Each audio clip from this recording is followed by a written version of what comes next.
I'm Sheri Ann Richerson, and I'd like to welcome you to another episode of Experimental Homesteader TV. And today we're going to be talking about how you can make raisins at home with the grapes that you grew, or maybe grapes that you harvested from somebody else's vines. I'm going to be working with a variety called Mars that I'm growing here in the garden. It is a seedless variety. You can dehydrate seeded varieties, but for best results you do need to remove the seeds before you dehydrate them, which can be a little bit of a pain. If you've ever done it, you know what I'm talking about. A lot of people say that you should dip your grapes into boiling water before you dehydrate them. This does help them to dehydrate faster. The only downside of this is you're going to lose a little bit of flavor by doing this, so it's really up to you. I did not do this.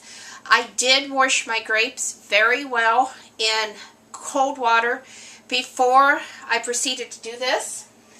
I have a small cluster here because I wanted to take most of them off before we started the video. But you see how they grow. And spiders and other bugs like to get in between here and lay their eggs. So you really need to take the time to make sure that you've cleaned these grapes well before you do this. And then it's real easy. All you do is pluck them off like this. Just make sure the stem doesn't come with them, because sometimes that happens. You can put the stem in the composter and compost it, and then you lay them on your dehydrator. I chose to use these plastic sheets like this, and the reason is because these are going to be juicy, and this is going to keep the bottom of my dehydrator and my actual trays clean. If you've ever tried to clean this, you know what a pain it is. So anything juicy, you want to use these clear sheets like this. They are made for a dehydrator, so they are special sheets. If you don't have them, if they didn't come with your dehydrator and you don't want to buy them, you can use parchment paper and just cut it out into this shape, so that way you don't want to cover this hole.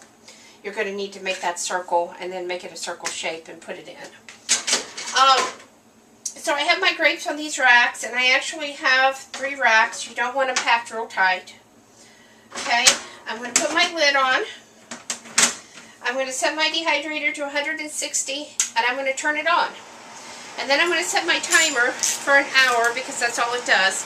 I'm actually going to dehydrate my grapes at 160 degrees for 2 hours. And then I'm going to turn it down to 130 degrees, and I'm going to continue to dehydrate until they are dry and leathery feeling. Okay, you can store these grapes for up to 15 months without them losing any of their flavor or nutrition. You may be able to store them longer. A good way to store dehydrated foods, if you don't have the cabinet space, is in the freezer. I like to use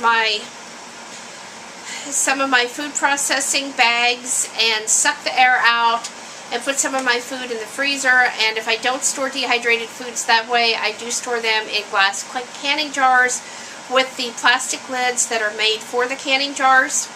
And I just feel like I get better results this way. And so, like I said, this was how to dehydrate grapes, and I hope you'll try it at home, because these grapes are going to be really sweet and really good, and I'm really going to enjoy them this winter.